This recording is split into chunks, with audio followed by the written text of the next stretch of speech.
Okay, you want to roll to the left. So, to the left. There's nothing like rolling in an F-18, particularly when you're doing it for science. Come on, how great is this job? NASA flies F-18s, F-15s, high-altitude former spy planes, a 747, and even UAVs, all in the name of research. People I have to hire generally come from a pretty diverse background. Always looking for a broad breadth of experience because I have a broad breadth of airplanes that are here. Pilots at NASA's Southern California Armstrong facility are also responsible for flying the agency's experimental aircraft, which over the decades have done everything from break the sound barrier for the first time Through the sound barrier, the first time ever, to flying on electric power. There's a lot of training and even some hanging around involved before anyone gets into a cockpit. To find out what it takes to become a NASA pilot, I got a crash course from Chief Pilot Nils Larsen. First thing to do is reach up and hit the button that says op. All right, so now you're flying. Good. So that's pretty good. Go ahead and do that roll or half roll so that we're upside down. There you go. Stop it right about there. Now pull straight back. Nils guided me through NASA's F-18 simulator, which is about as close as you can get to actually flying millions of dollars worth of fighter jets without actually flying. Whoops. Nope. Oh, well. Or crashing. I don't think we're going to survive that one. So I guess you're not recruiting me after all. I was about to ask you for a job. Yeah, you know, everybody crashes on their first time. Yeah.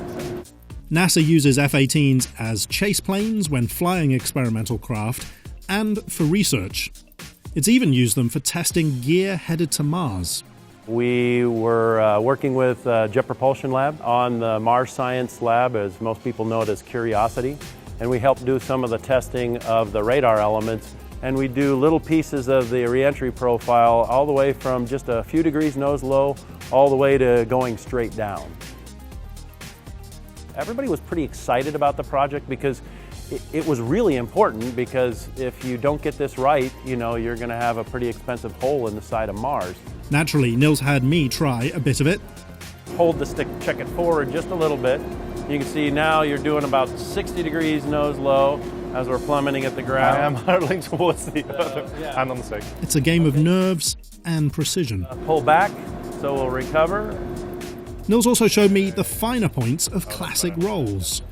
As long as you're allowed to do that for the science that you're doing, if you have an airplane that you can roll, you need to do it at least once a flight. Of course, it isn't all fun and aerial maneuvers in the sim. Pilots have to be ready for the worst possible situations, like ejecting from their plane. To prepare, I went over to life support to get outfitted with a flight suit. I feel like Top Gun already. Look good. An ejection seat harness, and a helmet. Well, I can't hear a thing in this helmet, but apparently this is most of what I need to be ready to fly. And by fly, I mean being dangled in a parachute simulator. As you can see, you have a partial inversion, so what you want to do is grab the side of the larger lobe on all the risers and yank yourself up on that side of the larger lobe. So is that this side? That's both sides. So right there with both hands, go ahead and reach over to your left side. My virtual parachute was all kinds of fouled up, but with a bit of guidance, I made it through to a safe landing. Hey. So I can see my parachute open back up. You have a full parachute, so look down. Oh, this is the ground. So you want to put your knees together, feet together, and point your toes down and aim to fall on your back rather than your front. Flying a parachute isn't easy. It takes stamina, skill, guts.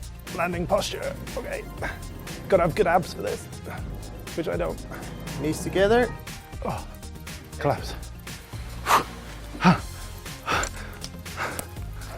I was actually holding my breath for a bit there.